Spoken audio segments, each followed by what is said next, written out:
So, thank you for coming. If people walk in, it's fine. There's at no point during this where it's going to be critical that you stay and don't take a bathroom break or don't whatever. About halfway through, we have some snacks back there. Some of the snacks we're actually going to talk about in helping with stress management, because believe it or not, to kind of segue onto what we talked about last time, there are some foods that will help you de-stress. And we're going to talk about them, and you probably know this. You probably have a sense about this and may automatically gravitate to not just bad things, because we can do that too, because bad food for some people is how they deal with stress. But there are some very healthy foods that sometimes we want, and there's a reason for that. And we're going to talk about that a little bit. I also want to say, in way of a disclaimer, I'm not having this workshop or any of them because I am great at dealing with stress. I am not always very good at dealing with stress. I'm not. And I think all of us sometimes we're like this. You know, we go on this little roller coaster ride, but life can be a roller coaster ride. We appreciate the ups because of the downs. But it's been kind of a trial and error thing for me, and it really interested me when I was working on my doctorate, because one of the things I was examining was the stress of nurse leaders in hospital, and how stress made them actually less effective. The more they took on, the more they did, the more they worried about it, the less the staff liked them, the more communication fell apart, and outcomes actually suffered. But don't we all feel like that sometimes? I have to do this, I have to do this, and if I do this, this will get done. The reality is sometimes that's when things fall apart. And then that causes us stress. We allow it to cause us stress. So I'm not there, but I'm on a journey. And then as all of you know, and I've mentioned before, because of my MS, I have to pay attention to stress.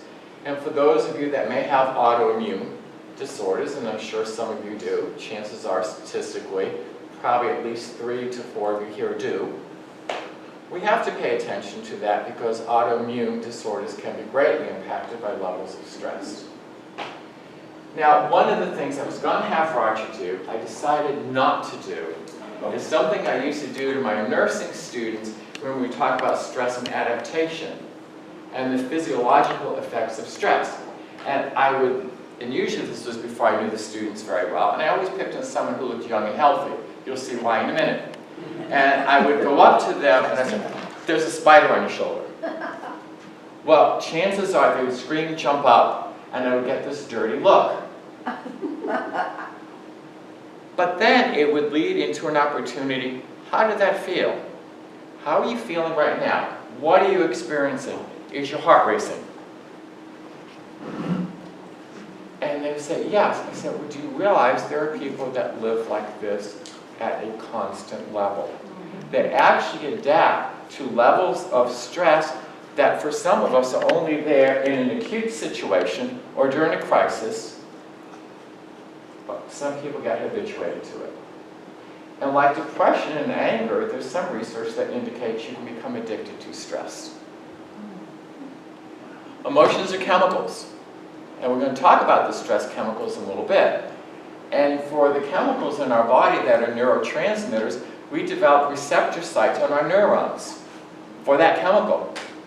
And those receptor sites want to be fed. They're empty. They want something to lock into them. Well, if we live in a constant state of stress, we develop receptor sites for stress hormones. And they need stress. It feeds into it. If we live in a state of happiness and gratitude, we develop receptor sites for the neurotransmitters such as serotonin that are there when we're feeling relaxed, happy, and helpful. So we become addicted to our emotions, including stress. But we're going to go back and talk about that a little bit more later. The interesting thing is, unlike some topics, I know we can all relate to stress. There's no one here who hasn't experienced stress. And it was interesting how the talk, excuse me for turning my back, the talk this morning talked about stress. And the stress we feel when we don't feel we are in control. when we feel we've given up the authority for our lives and for our decisions. And again, we've all been there. Now, by way of moving along, welcome. Oh, thank you. Oh, that's lovely. It's nice to have you all here. Pretty, very colorful. I don't know if you can read this. What fits your busy schedule better? Exercising 1 hour a day or being dead 24 hours a day? That's fast. Because we have all said, including for stuff we know will decrease our stress, because almost everything I'm going to tell you, you already know. What I'm hoping I can do is reinforce the permission you feel to treat yourself the way you should. Because most of this is not rocket science, right? But I don't have time for that. I don't have time to take care of myself. We do have time to be dead. That's going to be forced on us. So I really liked that cartoon. You know, I thought it made a good point. Yes, we like that. Disclaimer, this is an educational seminar. I'm not prescribing, I'm not diagnosing, I am not dispensing. Some of the information I'm sharing could, in some people, be something you would want to discuss with your primary care practitioner first. Excuse me, you're not curing us? Oh, well, we're leaving. Yeah, we're out of here. I'm not writing any scripts for the good drugs. That's just not going to happen today. But nicely, your body knows how to make the good drugs. It's an amazing, I think one of the most wonderful things when I began to teach nursing, because I'd taken the science course and this stuff, but you know, I study for a test, I pass it, okay, I move on, I forget. But when you start teaching and you go a little bit more in depth and say, well, how am I going to convey this information? How are people going to understand it? I started developing such an appreciation for the wonderful being that we are and how incredible our body can be at taking care of itself. And that's very Florence Nightingale. If you want to sum up Florence Nightingale, meta-paradigm of nursing, and the nursing theory is, don't get in the way of the body fixing itself. Support its journey to wellness or its journey to death. It knows what it needs to do, including when it's time to move on and transition. And I love that. Because most of what we need, not all of it, we all need stuff from outside sometimes. Sometimes we need to be receptacles. But most of what we need is already here. We got to open it up. So that's the disclaimer. The information I'm going to give you, almost all of it, about 90% of it, is from the American Holistic Nursing Association handbook. And if any of you want that reference, I actually have it here and I can give it to you. And I can tell you how to access it online as well. These are the objectives. It's because I'm a teacher, you have to put objectives, who cares? They go on a syllabus, right? For those of you that are taught, you have to have them. And these are the references. Have you felt like this? I have. Recently. Garnet, I love the stuff we talked about this morning. And so much of it segues into what we're going to be talking about today. Because I don't know about you, but there is a rule with my family. I just had family here. So I had to talk to Roger and reinforce my rule. No religion, no politics. It can't happen. It causes me stress because there's too much disagreement. And what I'm experiencing right now, maybe something you're experiencing right now, the disagreements seem to be more vehement. Yes. There seems to be more animosity, both sides. And it's not discussions anymore or sharing as much as it's arguments. I gave up the idea a long time ago, and this got rid of a lot of my stress, that I can convince anyone to think like I think. I can't change people.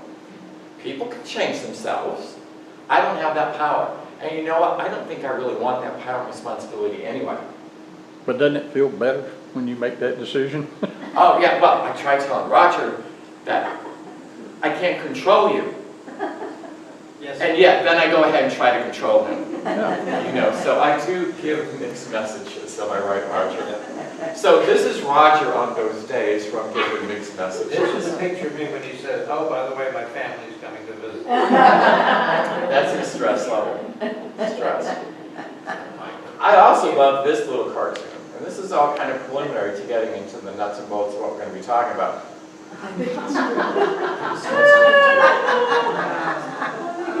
Stress can cause a zebra to lose its stripes. But just take a minute, let's just take like 30 seconds. Because some of you may be experiencing stress right now, and perhaps of an acute nature. What causes you stress? Situation. Right, which segues into what we're talking about. What pushes your buttons? Driving. Traffic. And I would get that we probably all might agree on most of these triggers. I push my own buttons sometimes. Yes. We can all be our worst enemies, Yes. but that means we can also be our best friends. But we do push our own buttons, and the start to fixing that is the awareness that that's what we're doing. Because a lot of our behavior is just automatic, it's habituated. And I have heard people, and this is also, well, that's just how I am. Really? That's the bar you set for yourself? That's just how I am? How about, that's how I can be. I envision myself with wholeness, with health, with wellness, with happiness, with gratitude. I love this one too. The stress response is great. We need it. Our neighbor, not the Vicky neighbor, but the Charlene neighbor, Roger's sister, who bought the house next to us, was walking with Adriana, many of you know, the other day down her driveway. And Adriana grabbed her because she was about to step on a snake. Harmless. Well, it was a harmless thing, but in other words, that can be a startle. A startle response can trigger stress. We need stress. Fight or flight is important. We still need it today as much as we need it back thousands of years ago. Very dangerous situations, and in them, we need to be able to make a very quick response. That is part of survival. The problem is that when stress becomes chronic, and the toll that chronic stress can take on our body. Think of the things that happen when we experience stress. Increased heart rate, increased respiratory rate, increased blood pressure, tightened or tensed muscles, dilated pupils so we can see better in the dark, increased levels of blood glucose because we need sugar, we need fuel. That's something we need. Increased serum cholesterol, increased free fatty acids and triglycerides. We again need that for fuel, particularly sustained response. We need the fats to break down. And increased cortisol levels because cortisol, like a cortisone shot you get, decreases inflammation. We don't want an inflammatory response in the middle of dealing with an acute stress. Now, let's look back at these things because people with chronic increased stress develop heart disease. They may develop adult onset asthma. They develop type 2 diabetes. They increase abdominal girth because cortisol causes you to store fat around your midsection, around your abdomen. And one of the things nurses are doing now, and they should be doing this when you have your physical, is forgetting about BMI. Forgetting that because that really doesn't matter because it's very relative to your body type, muscle mass, and all those other things. But what is your abdominal growth? Because increased abdominal growth doesn't necessarily mean that you're having bad eating habits. Not at all. It might mean that you are suffering from chronic stress because that's what cortisol does to you.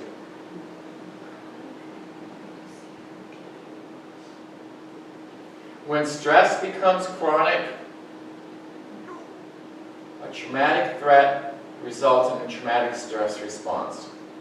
PTSD is a form of chronic stress. And what does it take to push the button of someone who is living in a state of relaxation as opposed to someone who is living with chronic stress? The answer is a lot less. It just takes a lot less. Have you dealt with someone who becomes angry just like this? Chronic stress, living on the edge. We talked about road rage today. Those people, it's not so much you cut in front of them. That was just a straw that broke the camel's back. The root of the problem is they are living with chronic stress. They have epinephrine, norepinephrine, your fight or flight, the thing that increases your heart rate. It opens up your lungs so you can take in bigger breaths. It does all these things. It's right there. And they're ready to strike out and to lash out.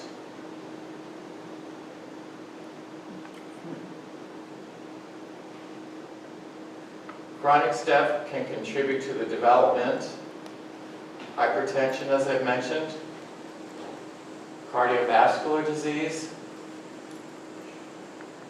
erratic heart rate variability. This is something rather recent, well, not recent, integrative practitioners have been using it for a while, but it's becoming more mainstream, is looking at the distance, and we're not talking about an irregular heartbeat such as atrial fibrillation, but looking at the variability between heartbeats, each of them. The more epinephrine and stress hormones you have in your body, the more erratic your heart rate tends to be. That's interesting. Doesn't seem like a big thing to me. Obesity. Type 2 diabetes. Pain symptoms. We have to realize that many of the people with chronic pain experience stress because of their pain, but also stress can make us hypersensitive to pain and pain response. Think of all the other things associated. Don't you love that? I do. This morning, the birds, the cat. I find that relaxing. One of the reasons I live here. Think of all the things that you experience with chronic stress. Have you not felt pain because you have chronic stress? Have you ever had a tension headache? How about the neck and the shoulder pain? It's a real thing. And if you're dealing with problems like arthritis, sore and achy joints, if you are on edge from your chronic stress, you're going to experience it more. That experience is going to give you more stress. You're then going to experience the pain more. It becomes this circle down the drain, this decompensation. Headaches, muscle tension, sometimes because of headaches, certain cancers, impaired immune function, cortisol. Cortisol suppresses our immune response, and it also decreases our white cell count. White cells are the things that fight infection. It is not a coincidence that when you've experienced stress, frequently you'll end up getting sick. You get a flu, you get a cold, you don't feel well. Psychosocial dysfunction. What is it like to live with someone who lives with chronic high levels of stress? How is that relationship? Now, there are a bunch of self-care strategies. We're not going to focus on all of them. Many of you do, many of them already, probably. I have mine. And as I'm sharing with you, I'm going to give you some that I think are pretty easy to integrate into your life. But think of all the things you do. One of the things I do, and Roger will attest to this, when I'm feeling stressed, I go up and I play my piano. I shut out the world. I just play my piano, and I'm not playing it softly, I'm playing it loudly. And sometimes I might even be called pounding. And you know what? I'm good with that. It puts me somewhere else. It decreases my level of stress. Music actually increases dopamine and serotonin.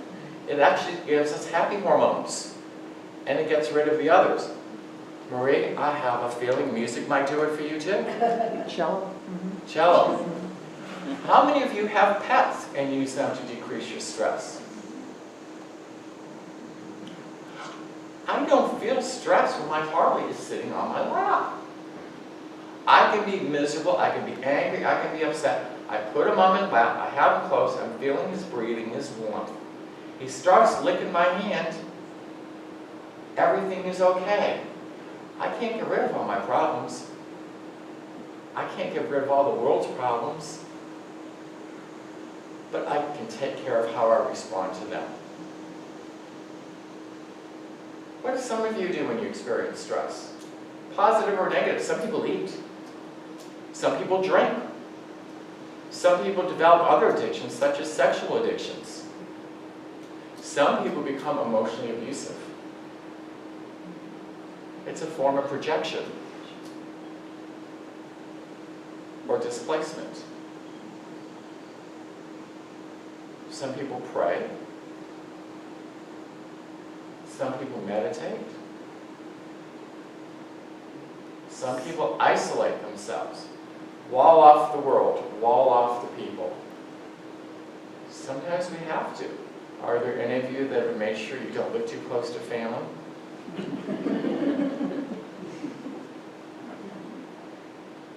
I moved up here to get away from family and they followed me. Yeah. But the only one that followed me is the very one I needed. The one you love, Yes. So that worked out. And for Roger, I think the same thing. But how many of us moved here, if you're not from here, to have a less stressful life? Oh, yeah. So I've let me ask, always moved to get away from my family, always. let me ask you this. How do you feel when you have to drive through Atlanta to get to the Atlanta airport? Real hyper alert. Yeah. Hyper alert. What is it like for the bodies of people that do that on a daily basis? Yeah. There's where the anger you see on the highways is terrible. Is it okay to move our beings, our bodies, to somewhere where there is less stress, where there's a better environment? I vote yes. I do too. It's been a dramatic change for us. I think Garnet especially would not be with us had we continued in that hyper active kind of stimuli coming at you all the time. And we made a conscious decision to live more simply, to do with less, and be healthy. Norman and I moved into Atlanta 5 times in Yeah. 39 years. You think we're slow, right? Slow learners. But the first time we did it was our first year together, and that lasted about 5 years, and we liked it, went crazy. And we gave up everything to move to Key West. We went on vacation to Key West. We both looked at each other and said, why the hell aren't we living here? This is ridiculous. You know, this is where people go for holidays. This is wonderful. So why wouldn't we want to live in wonderful? So we moved there. And then after a while, 20-some years later, we moved away. And while we moved up here, but then we were gravitating back to the social life and the things that were going on in the big cities. So we went and bought another condo in downtown Atlanta, and we were enjoying it for a while, but after about 6 months, we noticed again that our stress levels were really high, especially when I drove, because of his MS, Norman doesn't drive, so it was all on me. And we sold it and gave it up and came back up here just because I couldn't handle that stress anymore. It really hit home for me because 2 things happened to me physically. And I'm sharing this with you so you feel free if you want to share later these sorts of things, because I think it lends us all support and we feel, oh, well, it's not just me, I'm not alone in experiencing this. But I also have Graves' disease, which is hyperthyroidism, and it almost killed me back about 30 years ago. I was very, very sick before they figured out what it was. When I lived in Atlanta, they could not get my synchro level right. My labs were like this. Nothing else had changed except where I was. It was like it was awful. changing my dose all the time. Since I've been here, I've been exactly stable, it hasn't changed one bit. I also, before I moved to Atlanta, I had an MRI in my MS. I had 18 lesions in my brain and 2 in my thoracic spine. 6 months in Atlanta, I had 24 lesions on my brain and 4 on my thoracic spine. Again, nothing else had changed.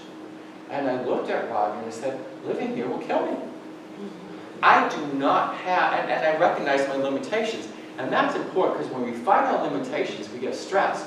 It's okay to know when you've reached the limit of your resources. I do not have the capabilities to live healthy in a big city. I don't. Thank God. And I am okay with embracing that part and saying, good for you if you can. I can't. I'm healthier and happier with it. And I think I'm not alone in that experience, and that's probably one of the things we all have in common. You know, and there are a lot of commonalities, I think, in the group that comes here and in the people in general that live here or have relocated here. So there are a bunch of things you can do. We're going to do some of them today, and we're going to work on some of them, and some of them are fun. And I hopefully picked things that were all very realistic. So we're going to focus on 7 things today that you can do. And then after I go over these, we're going to take a little break, a 10-minute break, and then we're going to come back and do some of them. But that'll give you a chance to talk a little bit and to have some, and we'll talk about specifically after. There are some foods back there that actually help you de-stress. We're going to talk about which foods actually can change certain neurotransmitters and increase serotonin levels in your body. Okay? So one of the things we're going to talk about, and I'm going to show you, I brought mine, is to create a stress buster box. Interesting, right? And that's a fun little project to do. And it'd be interesting what you might choose to put in there, because for all of us there are different things that might bust our stress. There are some things that I might find very soothing, and you might think, oh, that would drive me crazy. Okay, so this is very individual, but I'm going to share with you some research on some stuff that works. We're going to talk about redesigning your bedroom and sleep environment. Your day may be crazy. Maybe you're out there, you're working a job, you got to pay bills. You need health insurance, you got to do all these sorts of things. But you certainly can control your bedroom and your sleep environment. And the best healing at the cellular level occurs when you're in deep sleep, when you're in REM sleep. That's when the cells do their things. So sleep is an important part of not just de-stressing, but recovering from stress. And it also has been shown to slow down aging. I looked at some pictures recently, and I told my nephew, I said, next picture, please do this to me. Let's pull the skin back on my neck. I said, I look like my mother, what is going on? But we can. And I'm going to give you some research findings about what makes a really good bedroom environment, sleep environment. Practice 10 minutes, and I should have put there a minimum of 10 minutes. Some research says you need at least 20, others say you need at least 10. It depends on the research design, but you know what? I guarantee you, if you can do it for at least 10 minutes a day, you're going to have benefits. I'm willing to put that in writing, and I'll bet you money on it, and I'm very cheap. 10 minutes of mindful meditation every day. We're going to do some meditation again today. For some of us, it'll be the second time today, but great. Spend 20 minutes a day in nature and appreciating it. I told you I end my day playing music, playing the piano. I have to. I begin every single day. I don't care if I have to get up at 5:30 out in my garden, whether it's weeding, deadheading, picking tomatoes, whatever I need to do.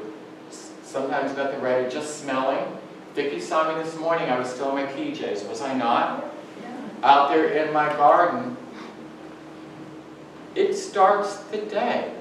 I don't always do a mindful meditation, though I do frequently, because sometimes I feel so complete and whole after doing that, the smile is on my face.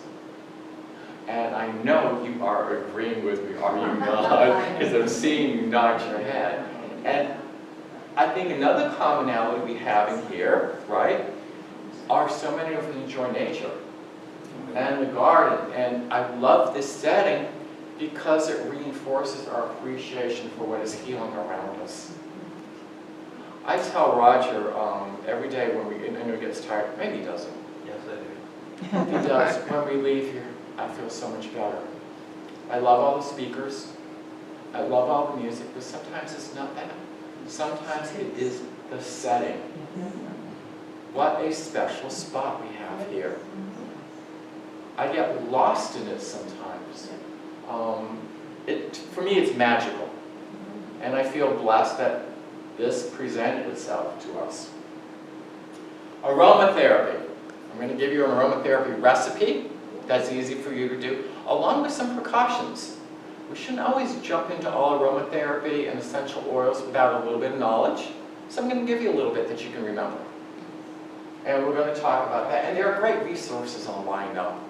You know, we can find out anything we need to. Geranium, lavender, and ylang-ylang are two essential oils that are great. But there are others. And when we talk about aromatherapy, though, I want you to remember, although there are some general ones that are good for people in general, 90%, there are some that research has shown is very relaxing and reduces stress. With some people, it will cause stress if it's associated with an unpleasant childhood memory. Because certain odors and smells are very strongly linked to early childhood memories, even from infancy. And so while lavender, for many people, will relax them, let me give you a case. And this was in a research article I read, a qualitative article, and someone had shared this. They had a grandmother who wore lavender scented, and this grandmother was very, very abusive physically and emotionally. And they associated the smell of lavender with that grandmother. So while we hear, oh, lavender is relaxing and calming, it wasn't for that person. But one of the things to have fun with and play around with are the different smells. Do some smelling. See what makes you feel relaxed. Your body will know, your body will tell you. Your mind will tell you. This is a good one. So while I'm going to give you some general ideas, listen to yourself more than you listen to me, and you'll be doing well. I'll show you mine. I have one that there's not a lot of research, it's relaxing, but it's in my Stress Buster box. And I'll show it to you. And y'all can take a sniff and see what it does for you. You have yours, don't you? Good. See?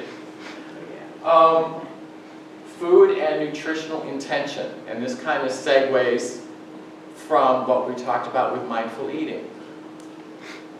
But I'm not going to tell you which foods they decrease stress and let you figure them out when we're talking about them. And then humor. Humor. So the other night, I could not sleep. I have these things occasionally, and a lot of it for it's my MS. The muscles cramp. They do this. Do I want to take a medication? I don't. Do I want to keep playing the piano?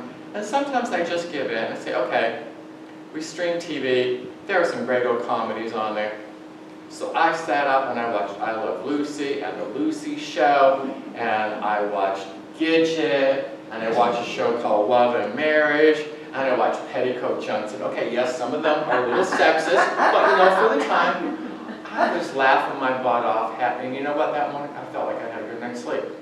Because I laughed half the night. You know, and that seemed to work for me. So, before we move into the stuff, we're actually going to be doing some stuff and talking a little bit more, and you're going to be participating, hopefully, in sharing. Why don't we take a little break? We brought some water back there. There are some oranges, or actually tangerines. There's some chips, and There's chocolate, there's sweet potato chips, there's walnuts, and all healthy stuff. But I did want to ask, would anybody want coffee? Before I make coffee, if I put a pot of coffee, does anybody want black coffee? If anybody says they want coffee, okay. And if anybody just won't say cup, the other machine will just make one cup at a we time. have the single cup, so if you're like, To bust stress is to make, as I mentioned, a stress busting box. Now, there was a page that showed there's any number of things that would decrease stress. Gart and I were talking water is one of the things that does it for you. I have a niece every Saturday, she's at the ocean. She has to, bad weather, good weather, the sound of the waves, the smell of the salt. Well, she's in Sarasota, it hasn't been too pleasant lately because of the red tide and all that.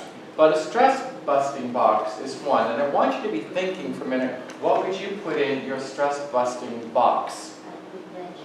And there are some things that are recommended, so I'm going to show you what's in mine. And the choice of a box is important. I don't know if any of you like cigar boxes. I love them. I love the wooden ones. And even though I don't like the smell of cigars being smoked, I love, and I'm going to pass this around, the smell of a cigar box. It's, to me, very pleasant. Reminds me of my dad. Reminds you of your dad, okay? See, so there's a smell associated with the memory. One of the things I put in is a picture that always makes me smile. This picture is when I had dyed my hair bright orange, and it reminds me to not take myself too seriously. You'll get a chance to see it in a minute. Rituals can actually help decrease stress. Even the ritual of putting hand lotion on and rubbing your hands together. There is a place for rituals in our life. So I have some there. I have from the Holistic Nurses Association. This thing, and on the back it's got nurturing the nurse. I do that for me. I can read that when I'm not like in a nurturing mood for myself. Some, up here says rosary beads, a piece of cloth or something. I have this Kabbalah symbol that for me has meaning and I can look at it. And then the scent that seems to decrease stress for me the best, and I know why, is clove. Clove. I love clove. Because Reminds me of my grandmother. She always had clove candy. And I feel almost hugged when I smell it. I do. I feel like I'm getting a hug. So, you know what? Why don't I not put the cap on? If you want to smell it, if not, that's just pass it on. And I'm going to pass around my stress-busting box. Okay, we'll start over here with Mary, and then we can go around. So I'm going to ask you, if you don't mind sharing, if you do, what is something you would put in your stress-busting box? Gary Larson cartoon book. Gary Larson cartoon book. See, these are very individual. I think that would be a good addition to mine, actually. What would you put in yours? Probably a picture of my parents. A picture of your parents. Are any of you tactile people? Yeah. Is there anything tactile you can think you would put in? One thing. Well, kept some hair from my dog. Some hair from your dog. I still have it. And it relaxes you. Yes, it's very relaxed. Fur, silk. Keep Satin. the dog collar, Satin. one of our dogs that we had for a long, long time. And it's funny, I can take the collar out and look at it, hold it, smell it, and it reminds me of it. There's a lot of different things. Maybe you have a pressed flower that you got from somebody, and just looking at it brings back a good memory. Or smoking it. All right. I asked a very good friend. I won't mention any names, obviously. I said, well, what would you put in your stress-busting box? And he said, a joint. That came out just like that. Really quick. Came out really quick. So obviously that's why I'm not mentioning any names. And I'm not telling you to do that, please. That's not what I'm saying. But it is very individual. And there's some research about rubbing felt. Felt, for some reason, the texture seems to be very soothing. So try it. Get a piece of felt and see what that does for you. But try thinking. The nice thing I like about a stress-busting box, you're packing your suitcase to go see your family. You can put your box in your suitcase. It is there, and you can retreat to it when the dinner conversations get unpleasant, go to your room and open your box. Do you think that some people are more, smells really release memories and things for me more than anything, smell? Absolutely. Incense, a certain kind of incense that I burn reminds me of the fall morning when you have that first fire in the fireplace. And you just feel so relaxed and I guess safe. Yes. Incense is natural, I love it. I agree, and there is a lot of research about smell and odors and early, and its association with memories. Pictures back, yeah. And it links with memories, and if they're pleasant or unpleasant, it creates emotions, and emotions are chemicals. It actually does change your neurotransmitters. There's an actual physiological effect that you get from certain smells and odors. Vicki? And mine, and this, it makes me sad when they finally go away, but I don't know, the cicadas, katydids, whatever you call them. Yeah. And they start, the first time I ever heard of them was when my parents bought this house up here 37 years ago. And it's only at this time of year, Right. and then about 4 or 5 o'clock in the morning, it's less and less, and then you just hear one. But that's kind of like the way when I hear those, I feel like all is well. And I even, in Athens, where I live all the time, I was sitting in my garden, and I heard the first one, and it was like 9:08, I remember, and I texted my daughter in New Orleans, I said, first katydid of the season, 9:08, because she's like that too. So for me, it's a... Auditory, a sound associated with something I pleasant. just happened to look up different night sounds last night on YouTube, one of the YouTube that had my children and family time. And there is one that will play just the frogs or the cicadas or whatever, all night. It'll play it for 10 hours. Thank you. I can't wait else me to go to sleep. The sound of rain for some people. I'll tell you, it's funny you mention that, Vicki, because your neighbor tutor is now, Roger's sister Charlene, is a city girl, never lived in the country. And a couple of days ago, she said, Norman, what is this awful rhythmic noise at night I keep hearing? And she had no idea what and it irritates her, so she closes the window. To me, I'm with you, it's just, I I left the love it. screen open, I had the arrow, but I kept the screen open. Uh-huh. She's a bugaphobe, and so we told her, he said, well, it's a bug.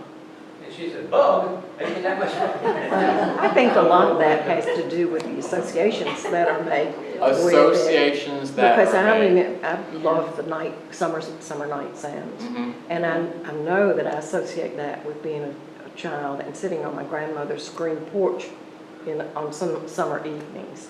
And this is in the middle of Atlanta now, but at that time it was sort of the suburb and lots of woods around, and the katydids and the crickets and the frogs, it just puts me in a wonderful de-stressed mode. You know, I'm thinking about this, Mimi, as you're saying that, and I think this is a coherent thought, is that, to me, because of those sorts of things, is why it's so important that young children feel safe and have places and memories that are pleasant. Because I think what I find, what you're saying, as we get older, those sorts of triggers for childhood memories can de-stress us, can make us feel good. And I must be getting real old because a lot of those are coming back to me. The sights and sounds and feels and just... That is a normal part of aging, though, yeah. Very, very visible, very tactile. Mary? I always get excited when the fireflies. Oh, me too. Yeah. Me too. You know where you grew up by if you call them fireflies or lightning bugs, Mhm. right? Yeah.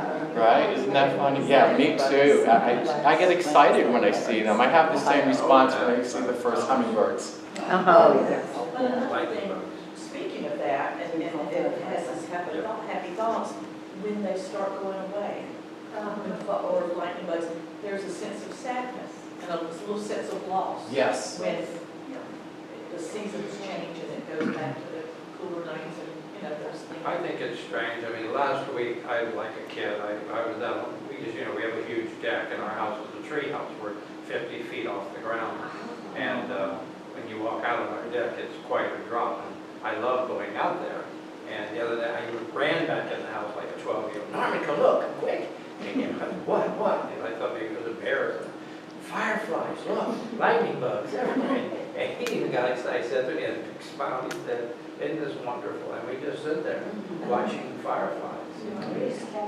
Yeah, we don't catch them, I just watch them, just love them. You know, it wasn't dark and it wasn't light. It wasn't that half, but they was out and they were just doing that. I never did get enough to really read by though. I tried to get a jar full so I could sit there and read, but That's gonna segue into our humor when we get to that. You know, Put holes in the tops of it's amazing because what you're saying is what the American Holistic Nurses Association says is one of the ways to decrease the stress in your life is to be in touch with nature and spend 20 minutes in nature and appreciating nature every day. And that's what we're talking about we're doing. That's what we're talking about we're doing. And it is critically important that we do that. Let's talk just a little bit about your bedroom environment. So, yes. He doesn't let me talk very much. I do anyway.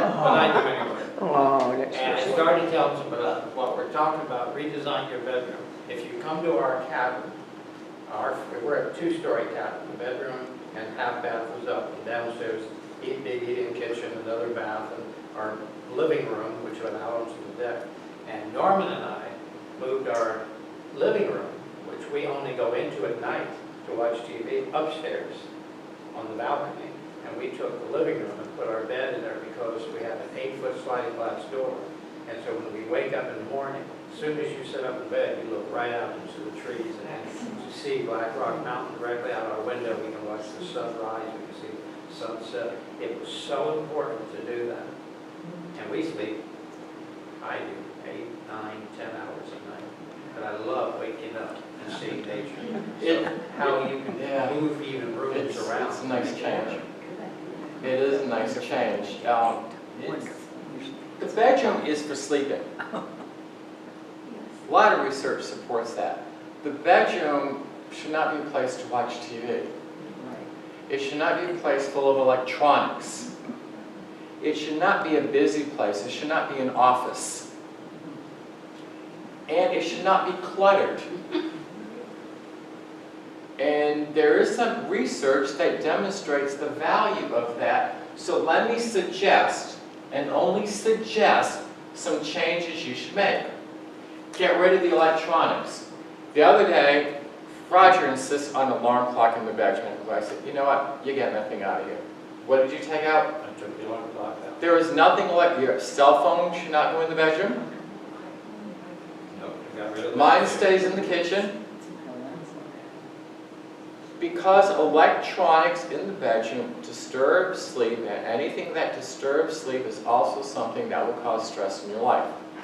I know people that sleep with their cell phone under the pillow. The TV is going in the bedroom. There is an alarm clock. It's like, really? And you're telling me you have problems sleeping? And what I'm telling you is supported by research. Create a ritual that initiates your bedroom as a peaceful spot. Have some sort of ritual. In other words, if you change your bedroom and you say, I'm going to make these changes, there's going to be a new bedroom, say you decide to paint it blue. That's one of the suggestions. Blue is a great color for a bedroom. Once you do that, you get your bedroom the way you want to do it. Burn some sage. Do a meditation, say a prayer, get a blessing. Do something that ritualizes that as your place of solitude, rest, and sleep. Another thing that is suggested is to reposition the bed. The bed in the bedroom should be as far away from the door as possible. It's a feng shui thing. And you should have a solid headboard on your bed. Another feng shui thing, it has to do with energy flow. If you believe in Reiki, if you believe in therapeutic touch, you know you have an aura, you have an energy field around you. People who sleep with their head against windows and stuff, it disrupts your energy and your level. it bounces, it moves all over, it's looking for stuff. A solid headboard grounds your spirit. Yeah, grounds, and that's what the literature suggests, it's grounding. I already mentioned keep the bedroom uncluttered. Maybe your house is cluttered. Throw it all in the closet. Find a clutter room. Keep your bedroom uncluttered. Repaint. The suggestion is change the color in your bedroom to a soft blue and you will sleep better. And I found some great research. I found research article after research article about the color of the bedroom and sleep. And I thought this is really fascinating. One of my favorites, and this is one of the reasons I grow cutting flowers, keep fresh flowers in your bedroom. Have some here. I find it soothing just seeing fresh flowers. In particular, I'm not so crazy about ones you buy at the store, those things, and many of them don't have any great scent to them or anything. I love going out even in the wild. It doesn't even have to be a flower, it can be a weed. I love dandelions. I do too. I love bees love dandelions. I put little jars of dandelions in my bedroom before. It helps you sleep. Tell them about dandelions. A lot of people don't realize dandelions are not a weed. They really aren't. They are a flower. They are the first flower to bloom every spring is dandelions. And they are bees' favorite food. They come out early in the spring so the bees can exist. So people who poison or dig up and remove dandelions from their lawn and yard is doing a real disservice to nature. Because dandelions are very important and they really are beautiful. And they miss blowing those beautiful little puffs out. Yeah. Oh, yeah. But like, Those are great. think about going to bed every night, waking up in the morning to a window open to a beautiful outside scene like this, and to go to bed at night before you turn your light off and you look into this bouquet of fresh flowers. And then when you lay there in bed, you start to smell those flowers. It's so relaxing. But I want to show you about this, which you can also do. I know many of you have gardens and grow herbs and stuff like this. One of the things I'll do in the fresh flowers in the bedroom, I don't have any bad memories associated with lavender, is I put some lavender in it and I put some chamomile. You know, any flower that's part of the composite family and stuff like that has these and it does have a nice, one caution about chamomile, if you're allergic to ragweed, there is a chance you could be allergic to chamomile. And some people drink chamomile tea and then the nose feels stuffy. It's probably because there's a crossover connection with that and ragweed. Not for everyone, but for some. But I'm going to pass this around and just, you know, you can walk by and just do this and smell it. So another good use for your herbs that you can't always cook with. Is mint going to be more stimulating or relaxing? Mint seems to help people concentrate. So the suggestion is that if you have a work area, an office, or a desk where you're having trouble concentrating, to put some mint. I even would have nursing students, before they take a test, I would have mint candies out, because you can get the natural oil ones. And I said, while you're taking the test, have a mint candy in your mouth, of peppermint. And they did seem to concentrate better. So, We actually tried yes, that. Mary? How about having a plant in the Oh, yeah. Absolutely, and that is one of the suggestions. In fact, in your There you house go. in general, the more live plants, you know, many of them detoxify the air in your house. And so that makes a healthier environment in general. This other herb that you see that we grow a lot of, that we always put in ours, is dill. We all, yeah, see this here, this is dill. We grew, all of these came out of our garden. But we always grow dill, we always grow rosemary, we always grow. You'll have to rub the buds to smell it. Again, dill relaxes me. The reason is, again, that same grandmother, she made dill pickles all the time. And so I get a peaceful, relaxing smell. No, that one is not dill, that one is parsley. Parsley flower. Nancy, just Yeah, remind this the is other dill. thing, if you're Jewish like we are, Okay. dill is always in So here's the everything. dill. You Even always if you're smell- not Jewish, you put dill in chicken soup. Yeah, chicken soup, grandma always had dill. It's healing. It's very healing. Now, something else that you can do is mindful meditation. And so we're going to do another little meditation thing. But neuroscience research has suggested that mindful meditation reduces stress after only 2 weeks. it only takes 2 weeks for you to decrease your level of stress hormones. The chronic high levels. 10 to 20 minutes per day is effective. It increases emotional intelligence. What does that mean? And this is part of my research on my doctorate. Mindful meditation actually makes your communication skills better and helps you be a more compassionate, empathic person. It does. And we measure EQ, emotional intelligence, before and after 8 weeks of mindful meditation at just 10 minutes a day. Every single person in the cohort had a considerable increase in emotional intelligence. How did you measure? Yeah, how do you measure? There are tests. There are EQ tests that you can measure. And so here's my thought. If we want politics to change and for things to get better in this country, I think what would help is if all our political leaders would meditate just for 10 minutes a day. I think we'd see a whole different scene. I really do. I think we'd see better decisions. I think we'd see kindness. Do you not agree? Okay. Because when you meditate, the other thing, you're getting into yourself. You're becoming self-aware. That self-awareness actually helps us realize the connection we have with others. So it's interesting how we are more connected with here, we are more connected with each other. So let's do a little meditation, right? Because you can never do too much, right? That was a beautiful one today, by the way. It was. Marie, thank you. I think it was. That was beautiful. And in this meditation, it's not going to be a strictly mindful meditation. What I'm going to do is I'm going to put some suggestions into your meditation about de-stressing your life. And some thoughts. And some words. That will do it. So when you're ready, close your eyes. Feel yourself grounded with your feet flat. Let your shoulders just droop. Just let your arms get heavy and hang down. Don't hold them up. Let them sink down. Feel yourself sink into the chair. Allow yourself to feel connected to where you are at this moment. And then just take a moment to concentrate on your breath. How it feels to breathe in, and then how it feels to let go when you breathe out.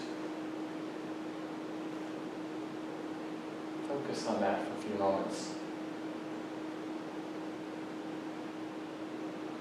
If distractions enter, it's fine. Acknowledge it, and take another breath.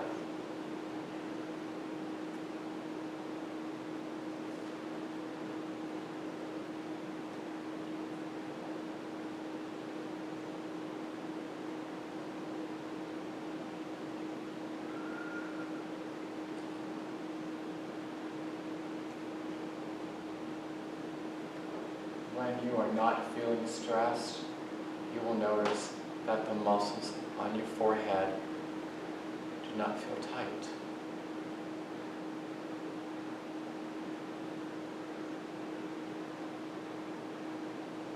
Your forehead actually smooths out. Your eyebrows feel a little bit heavier when you're not stressed.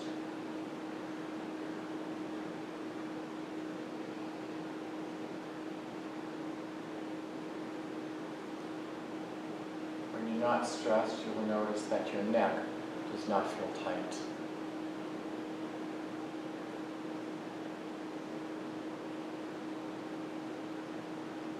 When you start to feel that tightness in your life, you're going to know it's time to stop, close your eyes, and take a couple of deep breaths.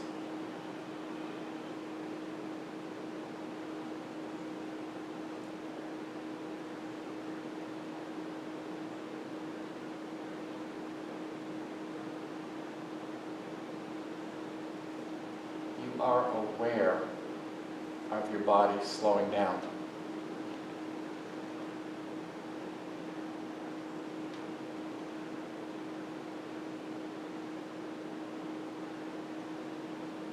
are aware of the ground below you.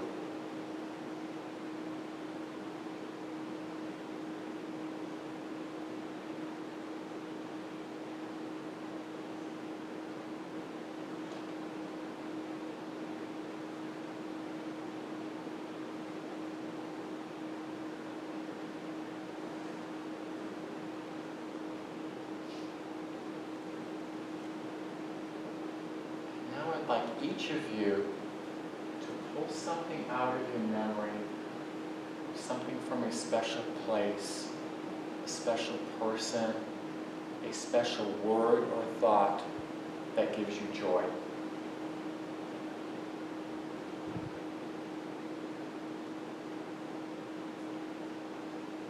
Picture it as you breathe.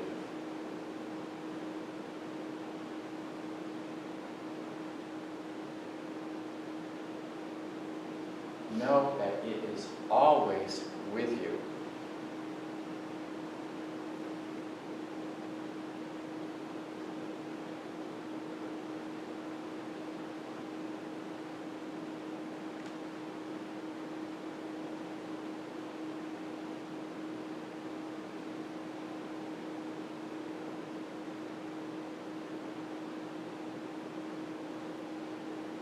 And as you continue to focus on your breathing, I'm going to give you a message of empowerment. You always are able to breathe through your stress.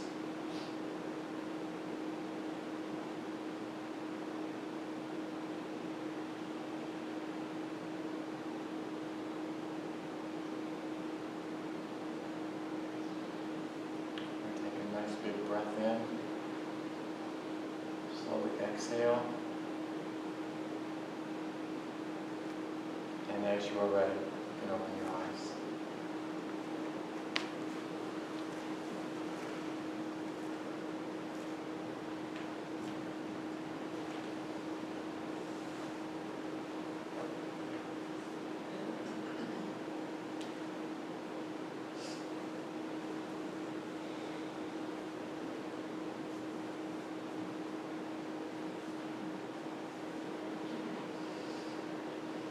I love how whenever there's a meditation, the whole energy of the environment changes.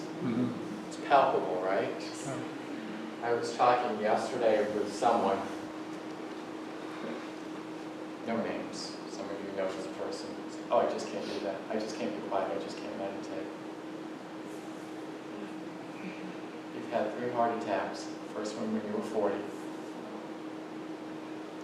You're complaining about insomnia. You worry about everything, and you are not willing to stop for 10 minutes a day to take care of yourself. Remember that slide? You don't have time for 10 minutes. Do you have time for 24 hours of death? You're giving up your power. You're giving up your power. Yeah, today, the segue was so perfect today. The universe was kind of with us in connecting things today. Norman, the 2 things, one, I noticed that Roger took his shoes off, and I felt... I do too when I meditate. I felt that's one of the things that even though you're on the floor, Mhm. you feel that grounding part of it. I would agree. Those of you who do meditate regularly, I'm curious, how many do take off your shoes to do it? Yeah, it seems to help me. Cowgirls can meditate in a different way. Instead of envisioning yourself sitting on a chair, envision yourself sitting on a horse. Absolutely. You're grounded. You're not standing. Your feet are not touching the ground. What part of you is grounded? You're grounded to your horse, Mhm. and his feet are touching the ground. So you don't. If you don't want to take off your high heels or your tiara or whatever, then just envision yourself in a different place, and you can get to You're absolutely right. There's nothing I probably enjoy more than horseback riding, growing up with horses and stuff like that. And there is a natural grounding. I hadn't thought about that till you said that. I hadn't thought about it in that perspective. Absolutely right. So it's not a connection with the earth. Absolutely right. Great point, thank When you. I meditate, Thank you. since I'm a big gardener, when people are talking about breathing, I stop thinking about my breathing. I start, and I always take my shoes off. I start envisioning that roots are coming out the bottom of my feet into the earth, into the floor. And then I say to myself, you're completely safe because you're grounded. Nothing can happen to you because you have now become a part of the earth. And I keep saying to myself, I can feel the roots going deeper and deeper into the earth. And the more it does, the more it relaxes me because it makes me feel like I'm really, truly grounded when I do that. That's One part of other my quick thing. meditation. Yes, Carl. I learned somewhere, somebody told me, relax your tongue. Oh, yes, your jaw. And as you're getting into, when you're going into it, then just make a conscious effort to relax your tongue and just let it relax. You can, there's something called progressive relaxation where you can isolate and focus on specific muscles and stuff. And it does work very well, particularly for people that notice they're having chronic or intermittent even neck and back pain. And starting with the tongue or frontalis muscles, which is where we're starting to forehead, those are great if you have chronic headaches, seems to work. It's very interesting. What you just did, the other thing that happened after the 6 weeks of the study, they did MRI studies of the brain before and after. And people that meditated every day actually had increased gray matter in the size of their frontal and prefrontal cortex. I found another study linked to that suggests, remember a lot of research suggests. It's very hard to say, yes, it proves. I don't even like the word prove, because think about things that improve and then we find out years later weren't true. But strongly suggests is good that daily meditation may help prevent dementia, the onset of dementia. And you can see it, that, yeah, that makes sense. There's some logic there. I love this. It's just, we look like here. Spending time in nature decreases stress. Talk a little bit about aromatherapy. I mentioned these before. Let me mention diffuser inhalation sticks, or natural from flowers and herbs. I have my little vial. All I need to do is smell it. Some essential oils can be irritating, particularly if they're not diluted enough in a carrier substance directly on your skin. They shouldn't be used before going out in the sun. Some people put them on pulse points because you will get a sunburn more easily. And there are some people that are allergic to certain essential oils, so that's a consideration if you have allergies. Geranium essential oil is thought to increase the flow of qi and decrease irritability. Geranium oil. Geranium oil. I'm going to give you a little recipe. I thought I had a slide with this formula on it. I don't. I can send it to you with your emails. Oh, some of the emails I couldn't send because I couldn't read the emails. So if you want me to send you something, I have to be able to read them. But let me give you a recipe for a de-stressing aromatherapy blend. And this can be put on your pulse points, where your pulses are. Roman chamomile, you can buy it in a lot of places, buy it online, 4 drops. So 4 drops of Roman chamomile. 3 drops of lemongrass oil, and 2 drops of cedar wood. All right, I'm already liking this combination, right? What was the last one? Cedar wood. Cedar wood, all one word, 2 drops. So it's 4 drops of Roman chamomile, 3 drops of lemongrass, and 2 drops of cedar wood. The temple, by the way, is a good pulse point to use as well. Place in a 10 milliliter roller bottle. You can order those online. And put a carrier oil in it. Carrier oil is something to dilute it. You can use a good quality vegetable oil, organic one. A lot of people will use a coconut oil, but for me that changes the whole thing. Coconut tends to disguise some of the other smells. It doesn't work as well for me. Jojoba, some people, there are several things that you can use that will work. And then put it on your pulse points. Easy recipe to use. It could be the combo that you put inside your stress busting box for when you go visit family. The research is great. Sarasota Memorial Hospital in Sarasota, Florida, they got rid of budget cuts. They had a department of holistic nursing, and there were 3 nurse researchers that worked in it. Much like Mission Hospital has a department of nursing research, and they have a holistic nurse practitioner that works in them, giving them suggestions, looking for best practices. What they started doing at Sarasota Memorial Hospital, and they have continued to do, is the nurse anesthetist, and again, this could be a problem if you have a traumatic or unpleasant memory associated with it. However, most people don't. The nurse anesthetist, before they give you the gas and put you to sleep, puts a couple drops of lavender oil on the pillow where your head is lying in the operating room. And the qualitative information they got, the reported information from people afterwards, is that it decreased their anxiety as they were put to sleep. Because yes, the drugs will make you sleep and relax you, but what is it like before you get them? Aren't you awfully anxious? I know I am. When I put to sleep, I won't tell you what I fear. Okay, I will. I fear I might not wake up. We all do. You fear the loss of control. You fear, what are they going to find if it's exploratory surgery?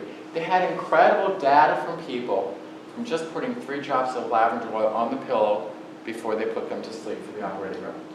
Here's the other thing they found. When they woke up, they had less nausea and they had less complaints of pain. And they did this study for over 3 years. So it was a big cohort. I put little drops of lavender oil on a cotton ball and put it inside my pillowcase. What a great idea in a Boy, cotton ball. Yeah. that really is a good sleep.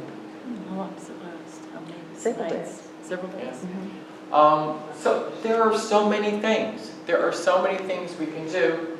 The point is to make sure that we do them and remember we need to do these things to take care of ourselves. Now, Norman? yes, I'm Excuse sorry. me, but what about the quality of the essential oil? Can you get any essential oils? Okay, yes. I'll have to say what I said last time. The quality varies greatly. Okay? How can you tell? You'll have to do some research, and this is, I mentioned this last time you were here. Here's the awful thing. The Board of Nursing in Georgia prohibits me from recommending a specific product or brand. I think because they don't want to commercialize nursing, so I understand that. However, having said that, the quality is not the same. They're not all the same.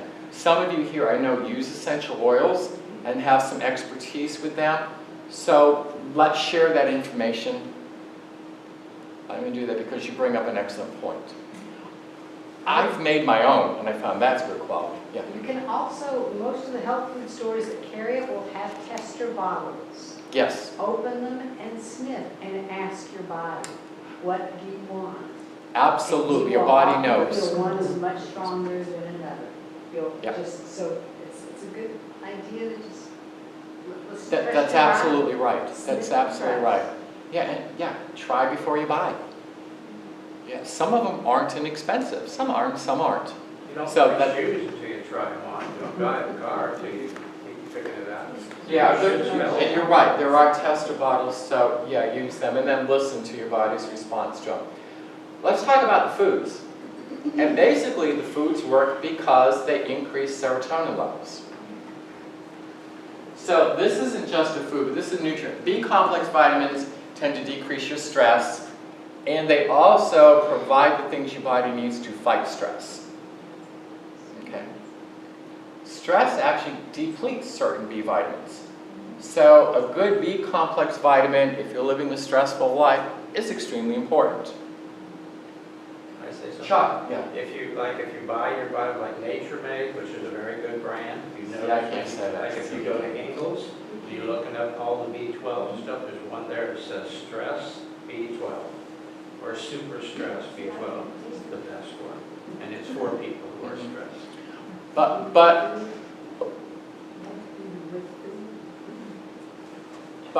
one of the things that you will want to do is recognize that there are foods that have B-complex vitamins that are good. If you eat eggs, egg yolks are full of lecithin, which is not technically a B vitamin, but it has B12 in it. And a colorful diet. If you're eating the rainbow, you're getting good vitamins, B vitamins. The other food is chocolate. Chocolate helps decrease stress. It really does. Now, they say, okay, dark chocolate. So when they look at chocolate, they look, okay, dark chocolate. And I love dark chocolate. However, one of the other foods that decreases stress, and think about this, you already know this. I don't drink it because I don't do cow's milk, is milk. Milk and yogurt. Now, you know there's some wisdom in the old folk things. So what did they used to do to help you sleep at night? Eat warm milk. But I will tell you this, it needs to be full fat, it needs to be whole milk. It needs to be whole milk. So if milk does, and dark chocolate does, then milk chocolate is a marriage of two things that work.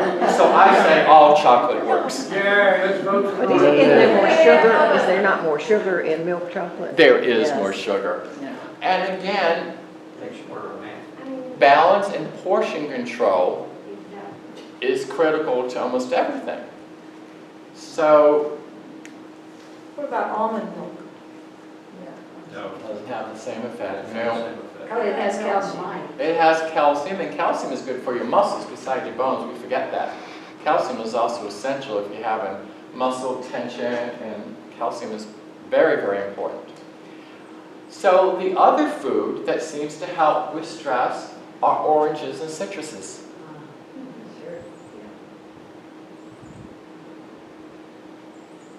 And I don't do the juice. We talk about juice in mindful eating because it's, you know, how many oranges and all that sugar comes with it, and you don't have the fiber. But also peeling skin, you're releasing essential oils. And a tangerine, to me, peeling reminds me of holidays. Yeah. Because at Christmas time, if you were poor, what you got in your stocking was nuts and tangerines. And a king cake.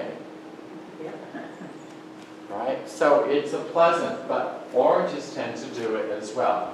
Nuts are another food, and the one that has the most properties in decreasing stress, increasing serotonin levels seems to be walnuts. There's also some indication that daily ingestion of walnuts, of course, as long as you're not allergic to them, may help prevent strokes. Not many, surprisingly, 4 or 5 half walnuts, and you're doing good. You know, so if you sit down and eat an orange and have a couple of walnuts, you're doing 2 critically important things to help decrease the stress in your life and decrease your stress response. And you're satisfied too. And you're I think it's very satisfied. satisfying. So you're not grabbing a potato chip. Right, because these are fiber foods and they fill us and they satisfy us.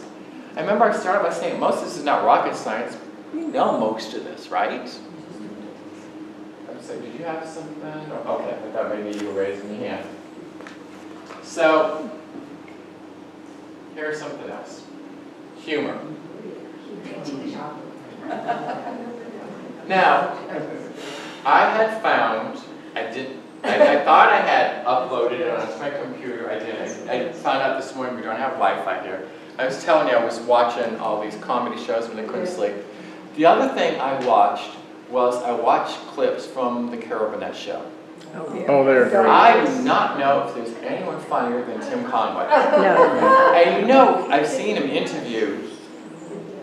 His whole goal was try to crack up Vicki Lawrence, Carol Burnett, and Harvey Korman. He wanted to make them laugh as they were filming live with the audience there. That was his goal. And he knew how to do it. He was hysterical.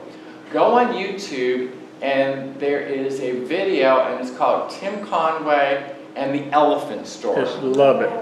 I love that one. Okay? And he cracks everybody up. He cracked, and then he ends up cracking up himself. He's on the floor. I one watched and The that Dentist. 3 times. I went back and watched it, and then I rewatched it. Oh. The dentist is the other one. Oh. He's the dentist. Oh, and the he accidentally And he injects stuck, himself. oh, yeah. They are wonderful clips. Humor not only diffuses stress, it counteracts the stress hormones.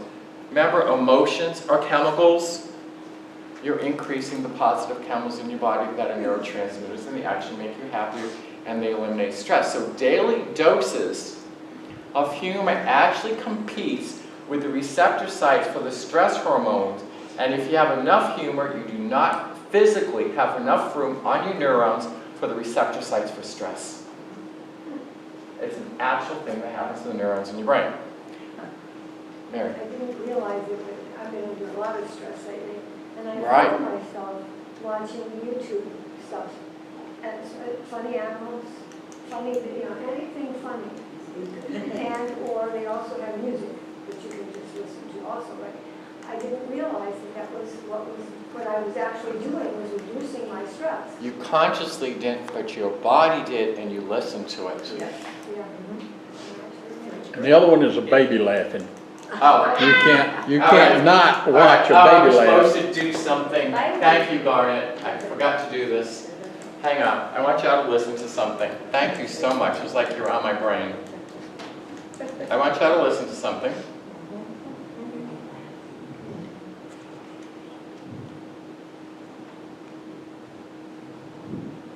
It's going in. This is Roger's typical ringtone, what he always has. Did you ring me? Not yet. That's I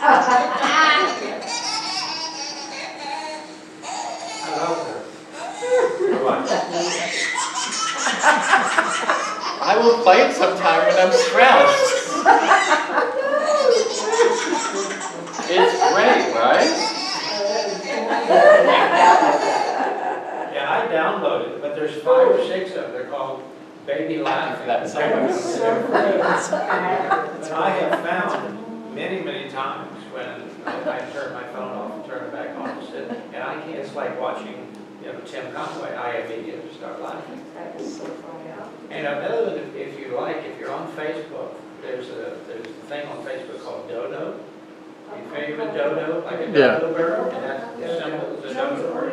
That's on low, YouTube also. Yes, I have Dodo on mine, and every single morning, if you hit the Dodo thing, it goes on for a half hour of the funniest videos with animals. Oh, All animals go Dodo. I don't know what it is. No, it's on. That's a type of bird. Come on, somebody else. It's on So, my phone, so I think it came up one day, and if you share it or press the, you like something, then you start getting it all the time. Well, it came on my phone. Somebody sent something or shared it of Dodo, and I loved it. And so I shared it, and I tapped it, now it's on every day. There's a great one called Charlie Bit Me. Charlie bit me. Remember that? It's for real, and it's a British kids, and he puts his hand in his baby brother's mouth, and the baby bites him. He goes, Charlie bit me. And then the baby starts dying laughing. I've played it probably 100 times. See, and again, we can't do anything about the people around us that create stress. We might not be able to change our job. We may be, however, we can change how we perceive these, and we can engage in the behaviors that we know we need to deal with stress. Now, Roger, remember the peanuts? This old lady out on the bus one day, she was real old, probably in her 90s, had no teeth, could hardly walk. And she got on, she said hello to the bus driver, and she went and sat down. A few minutes later, she wobbled up to the bus driver, and she said, "Do you like peanuts?" He said, "Yes, I do." So she handed him a handful of peanuts. Oh. She went back to her chair, and she sat. A few minutes later, she walked back up, she said, "Would you like some more peanuts?" He said, "Yes, ma'am, I would." She gave it to him. A few minutes later, she came wobbling back up, and she said, "Would you like some more peanuts?" He said, "Ma'am," he said, "if you don't like peanuts, why do you bother buying them?" She said, "Oh, I buy them because I like the chocolate coating."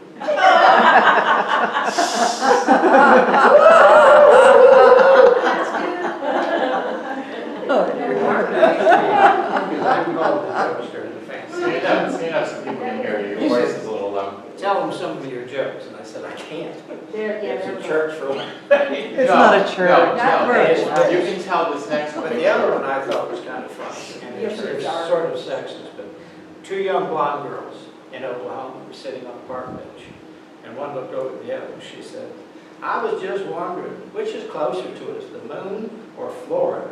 And the other girl looked over and she said, how low can you see Florida?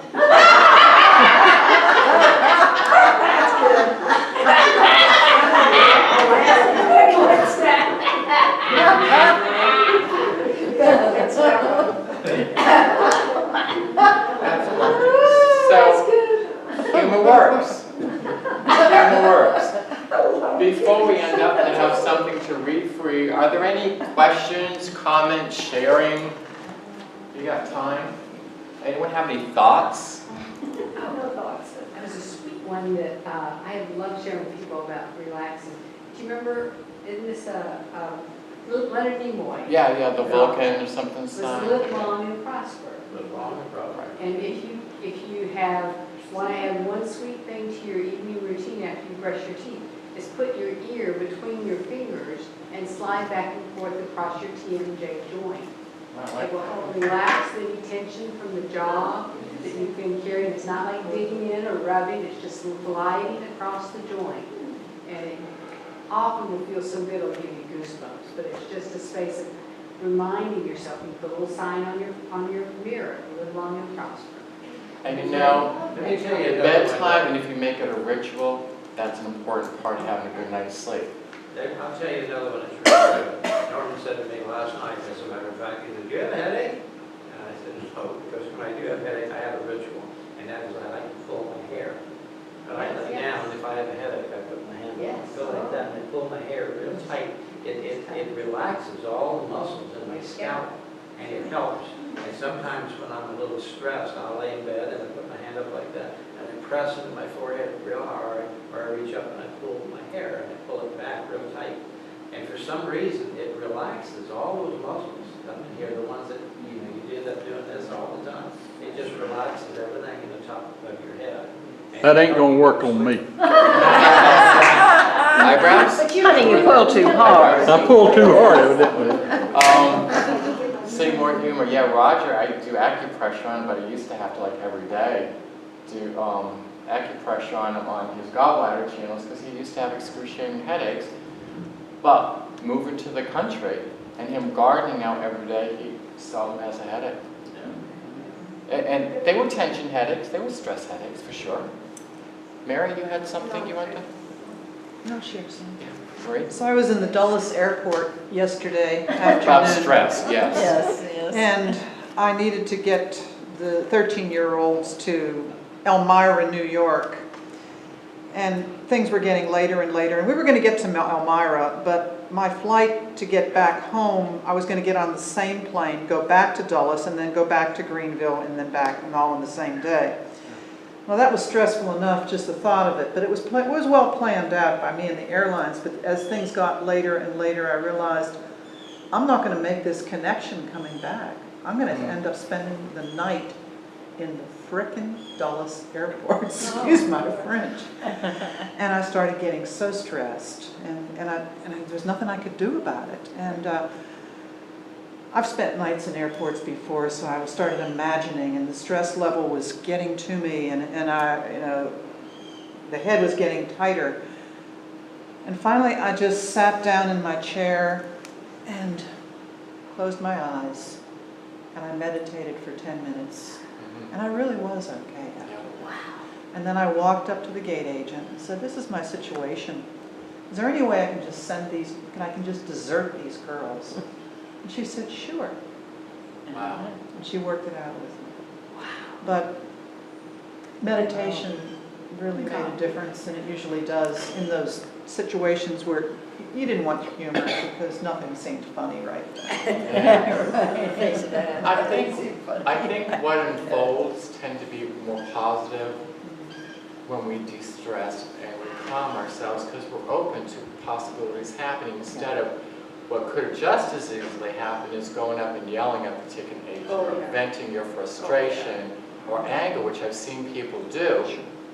Doesn't work. It doesn't work. It makes you actually feel worse, it makes them feel worse, and you're more likely to have a negative outcome. That's a great story.